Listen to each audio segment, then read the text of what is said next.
ហ្នឹងខ្ញុំមានរឿងមួយចង់និយាយតែខ្ញុំគិតថាគួរនិយាយល្អអត់ដោយសារតែរឿងហ្នឹងវាអត់ពាក់ព័ន្ធជាមួយនឹងទិន្នន័យផ្សេងៗក្នុងអ៊ីនធឺណិតឬក៏អីទេវាទាក់ទងតែជាមួយនឹងអារម្មណ៍របស់ខ្ញុំផ្ទាល់ហ្មងហ្នឹងវាចេញពីខ្លួនខ្ញុំផ្ទាល់ហ្មងហ្នឹងហើយអញ្ចឹងរឿងមួយហ្នឹងគឺជាអ្នកខ្ញុំអត់តែអ្នកឆ្ងល់អត់ទេណាប៉ុន្តែខ្ញុំធ្លាប់តែឆ្ងល់ដែរថាហេតុអីបើយើងត្រូវញ៉ាំអាហារ3ពេលអីចឹងទៅហ្នឹងហើយខ្ញុំក៏រកឃើញរឿងមួយដែលទាក់ទងនឹងរឿងហ្នឹងហើយរកឃើញរកស្អីថាខ្លួនខ្ញុំផ្ទាល់ហ្មងហ្នឹងហើយអញ្ចឹងហើយចុះមកតាមដានវីដេអូហ្នឹងអស់គ្នារកជិះសួររកស្វាគមន៍កាន់វីដេអូរបស់ខ្ញុំដូចជាខ្ញុំបានបើកពីច្បាប់វីដេអូមកហើយហ្នឹងហើយបាទថ្ងៃហ្នឹងខ្ញុំចង់និយាយទាក់ទងជាមួយនឹងការបរិភោគអាហារទៅតាមពេលដែលកំណត់អញ្ចឹងទៅខ្ញុំក៏ឆ្ងល់យូរយារណាស់មកហើយរឿងហ្នឹងហេតុអីបានយើងត្រូវញ៉ាំអាហារវាទាក់ទងជាមួយនឹងពេលវេលាវិញទាំងតែតាមពិតទៅយើងញ៉ាំអាហារគឺដើម្បីសារពាង្គកាយរបស់យើងទៅអត់ញ៉ាំអាហារបាន5ក្រុមអាហារស្អីអីចឹងទៅហើយវាជួយឲ្យសារពាង្គកាយរបស់យើងមិនចេះមួយចុះពីរចឹងទៅអាហ្នឹងខ្ញុំមិនដឹងទេខ្ញុំអាហ្នឹងវាមិនជារឿងខ្ញុំចង់និយាយតែខ្ញុំសំខាន់ដែលខ្ញុំចង់និយាយក្នុងវីដេអូហ្នឹងគឺទាក់ទងជាមួយថាហេតុអីត្រូវញ៉ាំអាហារតាមពេលដែលកំណត់មានន័យថាម៉េចឧទាហរណ៍ដូចជាញ៉ាំអាហារពេលព្រឹកចន្លោះពីម៉ោង6ដល់ម៉ោង8ហ្នឹងខ្ញុំអត់ប្រកាសទេណាខ្ញុំក៏និយាយតាមនេះចន្លោះពេលព្រឹកម៉ោង1ដល់ម៉ោង8ញ៉ាំអាហារពេលថ្ងៃចន្លោះពីម៉ោង11ដល់ម៉ោង1ឬក៏ញ៉ាំអាហារពេលល្ងាចចន្លោះពីម៉ោងប្រហែល6ដល់ម៉ោង8ចឹងទៅហ្នឹងអានេះគ្រាន់តែជាឧទាហរណ៍ខ្ញុំនៅតែការពិតមានចឹងមែនអត់ទេណាហ្នឹងហើយតែខ្ញុំធ្លាប់ឮថាគេមានពេលវេលាក្នុងការញ៉ាំបាយពេលព្រឹកមានពេលវេលាក្នុងការញ៉ាំបាយពេលថ្ងៃគេមានពេលវេលាក្នុងការញ៉ាំបាយពេលល្ងាចខ្ញុំក៏ឆ្ងល់ដែរការញ៉ាំបាយហេតុអីមិនត្រូវទាក់ទងជាមួយពេលវេលាយល់វាមិនគួរអាស្រ័យលើពេលវេលាទេវាគួរតែអាស្រ័យលើសារពាង្គកាយរបស់យើងព្រោះការញ៉ាំអាហារគឺញ៉ាំដើម្បីសារពាង្គកាយរបស់យើងតើមិនមែនញ៉ាំដើម្បីពេលវេលាទេអារឿងនេះខ្ញុំឆ្ងល់មួយណាហើយដោយសារតែខ្ញុំនឹកឃើញចង់និយាយរឿងនេះដោយសារតែចេះអ្នកគ្នាសាកមើលទៅលើម៉ូតូពេលយើងចាក់សាំងតើអ្នកគ្នាធ្លាប់ដែលកំណត់ពេលវេលាក្នុងការចាក់សាំងម៉ូតូនេះមានថាម៉េចមានថាអ្នកគ្នាដែលកំណត់អត់ថាម៉ូតូត្រូវចាក់សាំងនៅចន្លោះម៉ោងនេះដល់ម៉ោងនេះម៉ូតូឡានត្រូវចាក់សាំងនៅចន្លោះម៉ោងនេះដល់ម៉ោងនេះតើមានអ្នកណាគេកំណត់ទេដល់ពេលនឹកឃើញរឿងចាក់សាំងម៉ូតូឡាននឹងមកខ្ញុំក៏មានរឿងនឹងដែលចង់លើកយកមកនិយាយហ្នឹងគឺចេះមែនតាយើងអត់ដែលចាក់សាំងឡានឬចាក់សាំងម៉ូតូតាមពេលវេលាឬក៏ម៉ោងនេះកំណត់ទេគឺយើងចាក់ដល់ពេលណាយើងចាក់ដល់ពេលយើងមើលឃើញកុងទ័រថាវាចិត្តអស់តើយើងមើលឃើញកុងទ័រថាវាចិត្តអស់ទៅយើងចាប់ផ្ដើមចាក់សាំងដើម្បីកុំឲ្យដាក់នៅម៉ូតូនៅពេលក្រោយយល់ទេអញ្ចឹងហើយក្នុងការចាក់សាំងម៉ូតូចាក់សាំងឡានយើងមិនខ្វល់នោះទេថាត្រូវចាក់ម៉ោងប្រហែលអីប្រហែលសំខាន់លើកមើលទៅលើកុងទ័រថាវាប្រហែលអីប្រហែលហើយគួរដល់ពេលទៅចាក់ហើយ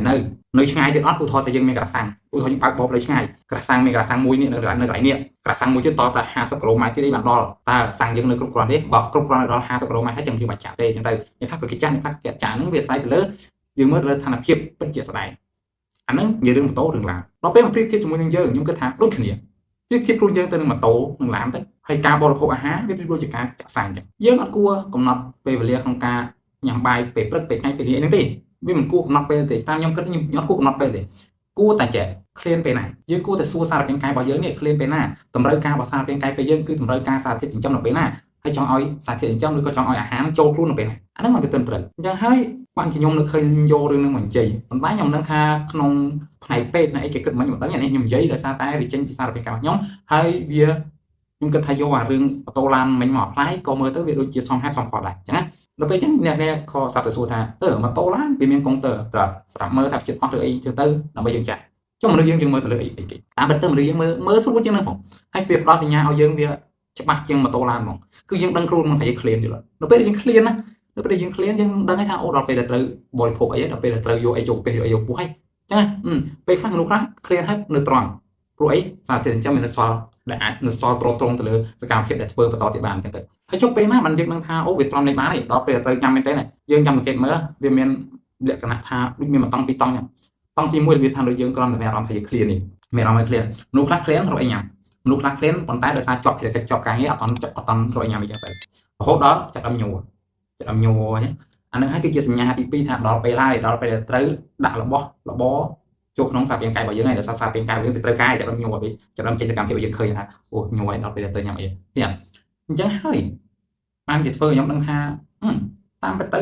បើយើងសិក្សាអំពីខ្លួនឯងកុំយកពេលវេលាមកនិយាយការញ៉ាំអាហារវាអត់អាស្រ័យលើពេលវេលាទេពេលវេលាវាអត់ពាក់ព័ន្ធទេវាអាស្រ័យលើយើងខ្លួនឯងផ្ទាល់យើងមនុស្សម្នាក់ថាគួរញ៉ាំនៅពេលណាការកំណត់ពេលវេលាក្នុងការញ៉ាំប្រៀបដូចថាមនុស្សគ្រប់គ្នាត្រូវញ៉ាំឲ្យបានគ្រប់ដូចពេលចង់ថាមនុស្សគ្រប់គ្នាត្រូវតែញ៉ាំបាយក្នុងពេលតែមួយដូចគ្នាប្រហែលចឹងតាមពិតទៅមិនមែនទេសារពាង្គកាយរបស់មនុស្សម្នាក់វាមានចំណុចពិសេសឬក៏ចំណុចអត់ចំណុចអាក្រក់ផ្សេងគ្នា យល់អញ្ចឹងហើយទៅកំណត់ថាត្រូវញ៉ាំក្នុងពេលតែមួយដូចគ្នាការដែលញ៉ាំក្នុងពេលតែមួយដូចគ្នាដូចខ្ញុំនិយាយមិញគឺញ៉ាំបាយពេលព្រឹកចន្លោះម៉ោង6ដល់ម៉ោង8ញ៉ាំបាយពេលថ្ងៃចន្លោះម៉ោង11ដល់ម៉ោង1ញ៉ាំបាយពេលល្ងាចចន្លោះពីម៉ោង6ដល់ម៉ោង8អញ្ចឹងទៅឲ្យមនុស្សគ្រប់គ្នាទៅញ៉ាំបាយនៅចន្លោះម៉ោងប៉ុណ្ណឹងដូចគ្នាមិនកើតអញ្ចឹងដោយសារតែរាងកាយរបស់មនុស្សអ្នកគឺវាខុសពីគ្នាអញ្ចឹងហើយ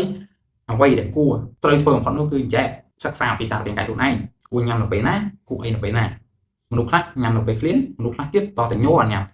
អាហ្នឹងវាជារឿងរបស់មនុស្សម្នាក់ៗប៉ុន្តែសម្រាប់ខ្ញុំតែខ្ញុំឃ្លានខ្ញុំញ៉ាំអីណែខ្ញុំឃ្លានអត់ញ៉ាំទេរាល់ថ្ងៃនេះខ្ញុំអត់ញ៉ាំបាយព្រឹកទេហើយខ្ញុំបានណែនាំអ្នកថាអត់ញ៉ាំបាយព្រឹកណាព្រោះខ្ញុំអត់ដឹងពីគ្នាថាការញ៉ាំបាយព្រឹកនេះល្អឬអាក្រក់ដល់ខ្លួនឯងយល់អត់បើខ្ញុំដឹងថាខ្ញុំអត់មានអត់ធ្វើសកម្មភាពអីផងហើយខ្ញុំញ៉ាំបាយព្រឹកខ្ញុំក៏ហើយមួយទៀតខ្ញុំមើលមកអត់ឃ្លានមកអត់ឃ្លានទៅហើយ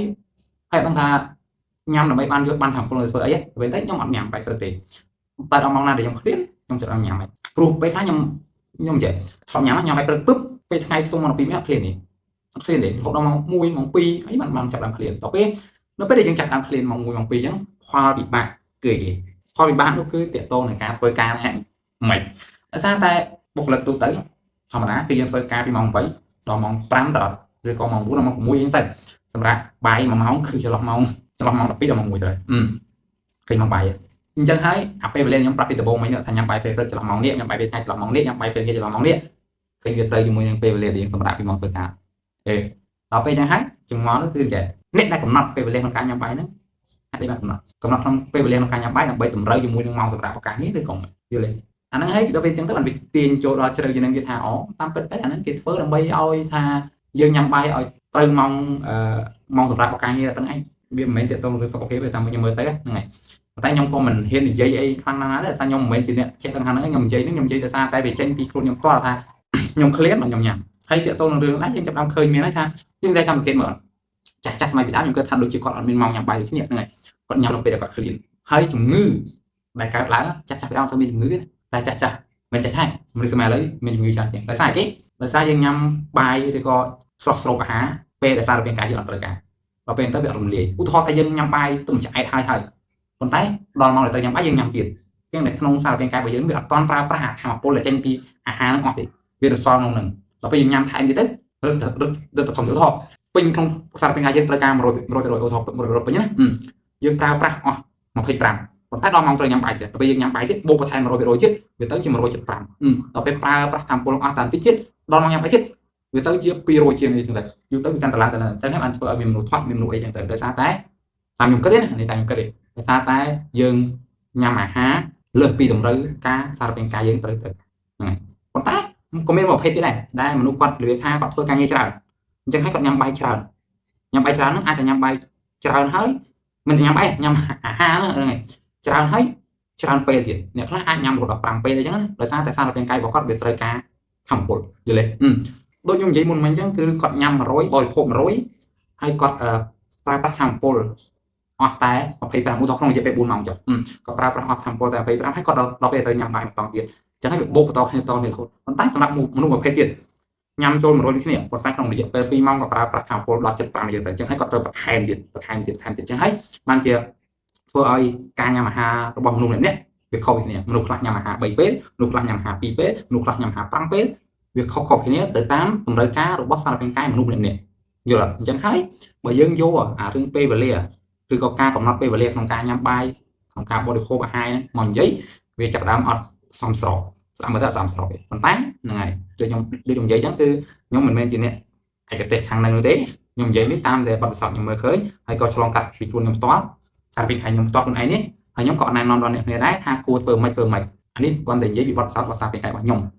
ញ៉ាំនៅពេលឃ្លានហើយខ្ញុំដឹងថាពេលណាដែលខ្ញុំត្រូវញ៉ាំហើយពេលណាដែលខ្ញុំដឹងថាខ្ញុំមិនត្រូវញ៉ាំខ្ញុំប្រើប្រាស់ធម្មពលដែលខ្ញុំញ៉ាំទៅកម្រិតណាអញ្ចឹងទៅហើយខ្ញុំបានបញ្ជាក់ទេថាហេ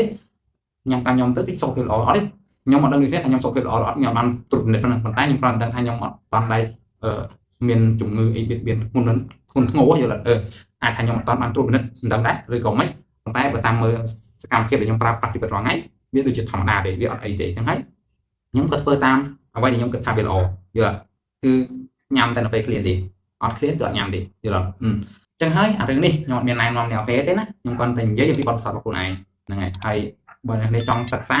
ាក៏សិក្សាទាក់ទងជាមួយខ្លួនឯងទៅហើយបើសិនជាខ្ញុំនិយាយនេះវាប៉ះពាល់ដល់ខាងពេលខាងអីចឹងទៅក៏គាត់អាចនឹង មកឲ្យយោបល់ខ្ញុំថែមហ្នឹងហើយពួកខ្ញុំអត់មែនជាអ្នកខាងឯកទេសរឿងពេទ្យនឹងគ្នាអាចនឹងប្រាប់ខ្ញុំបន្ថែមទាក់ទងរឿងហ្នឹងក៏បានខ្ញុំរីករាយនឹងទទួលស្ដាប់នៅអ្វីគ្រប់យ៉ាងដែលខ្ញុំអត់ដឹងហ្នឹងហើយអញ្ចឹងហើយបើថាប៉ះពាល់ឬក៏លើសលួសយ៉ាងណា